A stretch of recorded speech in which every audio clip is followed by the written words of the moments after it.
अस्सलाम वालेकुम व्यूवर्स। आज मैं बनाने जा रही हूँ आप लोगों के लिए चुकंदर गोश्त। ये बीफ का बनेगा तेल में। तो सरसों के तेल में से धुआं निकलता हुआ आपको नज़र आ रहा है इस तरह। तो ये जो प्याज के पीछे का छिलका होता है इससे इसको डाल के थोड़ा सा इसकी झाड़ निकालेंगे। फिर इसके बाद मैं इसमें इसके साथ इसके झाड़ निकल जाए फिर मैं आपको बताती हूँ क्या। ये देखें, ये इस तरह इसको जला देते हैं प्याज के छिलके को। जब ये जल के काला सा हो जाता है तो इसको निकाल देते हैं। अब इस तेल में कोई स्मेल नहीं होगी, आपको पता भी नहीं चलेगा कि ऑयल में पक्का है ये या सरसों के तेल में। ये इसका जला के इसके प्याज निकाल के अब मैं मीडियम साइज़ 2 अदद प्याज को ऐसे रफली चॉप करके इसको इसमें ब्राउन करूँगी। इसको इतना ब्राउन भी नहीं करना जैसे कौरमे वगैरह के लिए करते हैं या हलीम के लिए हम करते हैं। प्याज को इतना ब्राउन भी नहीं करना और बिल्कुल सौथे भी नहीं करना। थोड़ा सा ब्राउन की तरफ जाने लगे, रेडिश सी हो जाए तो फिर मैं इसमें गोश्त डालूँगी। ये देखें, प्याज ब्राउन तो नहीं हुई लेकिन सौथे से थोड़ा सा ब्राउन की तरफ जाने लगी। इसको बिल्कुल ब्राउन नहीं करेंगे, नहीं तो फिर सालन में कड़वाहट आ जाएगी।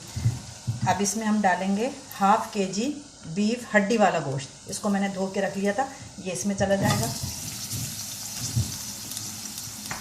इसको थोड़ा सा 1-2 मिनट भूनेंगे कि इसका कलर चेंज हो जाए।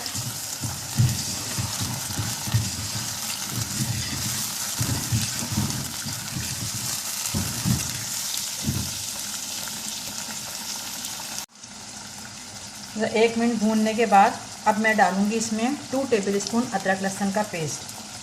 ये 2 टेबलस्पून अदरक लहसुन का पेस्ट डाला।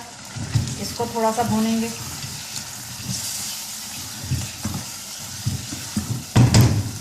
ताकि ये गोश्त की स्मेल निकल जाए। फिर मैं इसमें ये ड्राई इंग्रेडिएंट्स डालूंगी। ये इसमें मैंने लिया है 2 टेबलस्पून पिसी हुई धनिया, 1 टेबलस्पून पिसी हुई लाल मिर्च, 1 टेबलस्पून सॉल्ट और 1/4 टीस्पून हल्दी। ये मसाले मैं पानी में घोल के डालूंगी। अदरक लहसुन में ये गोश्त भून गया, इसकी स्मेल भी इतनी देर में ख़त्म हो गई। अब जो मैंने ड्राई इंग्रेडिएंट्स आपको दिखाए थे उसको पानी में घोल के वो डाल देंगे।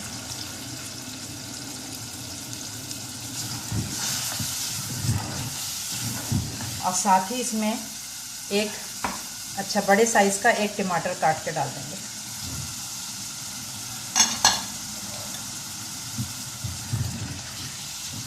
अब इसको थोड़ा सा भून के 2-3 मिनट भून के फिर मैं ये कुकर बंद कर दूंगी। और 15 मिनट के बाद विसल बजने के बाद 15 मिनट टाइम नोट करना है। उसके बाद मैं इसको 15 मिनट दूंगी ताकि गोश्त गल जाए। गोश्त गलाते हैं 15 मिनट बाद, फिर उसके बाद मिलते हैं। ये देखें मेरे पास 15 मिनट के बाद मैंने कुकर खोल लिया था। उसमें जो है गोश्त गल चुका था तकरीबन। थोड़ा सा कसर रह गई थी वो इसके साथ। अब मैंने इसमें ½ किलो चुकंदर कद्दूकश करके ½ किलो चुकंदर कद्दूकश करके ½ किलो गोश्त था तो ½ किलो चुकंदर कद्दूकश के डाल दिया। अब मैं इसे सिर्फ भूनूंगी।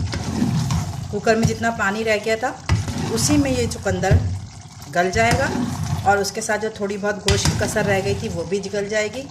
ये मैंने इसके अंदर चुकंदर डाल दी। अब इसका कोई और कुछ इसमें मसाला नहीं डलेगा। नमक इस वक्त चख ले, अपने टेस्ट के हिसाब से नमक कम ज़्यादा कर सकती हैं आप। इस वक्त अगर कम लग रहा है तो आप इसमें और डाल सकती हैं। ज़्यादा तो 1 टेबल स्पून के बाद ज़्यादा तो नहीं होगा, कम अगर जिसको लगेगा वो उसमें और डाल दें। अब थोड़ी थोड़ी देर पे तेज़ आंच, मीडियम आंच रखिएगा, तेज़ भी नहीं और बहुत स्लो भी नहीं। मीडियम आंच पे इसको थोड़ी थोड़ी देर बाद हम भूनते रहेंगे। आके 5-10 मिनट बाद, 2-3 मिनट बाद इसको चलाते रहेंगे और ये भूनते रहेंगे। जब इसका तेल छूट जाएगा तो चुकंदर गोश्त रेडी।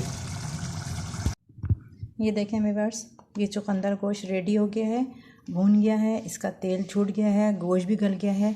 अब इसको आप चपाती से खाएं, तंदूर की रोटी से खाएं और मुझे टेस्ट करके बताइएगा कमेंट्स में कि आपको ये चुकंदर गोश्त कैसा लगा। अल्लाह हाफ़िज़।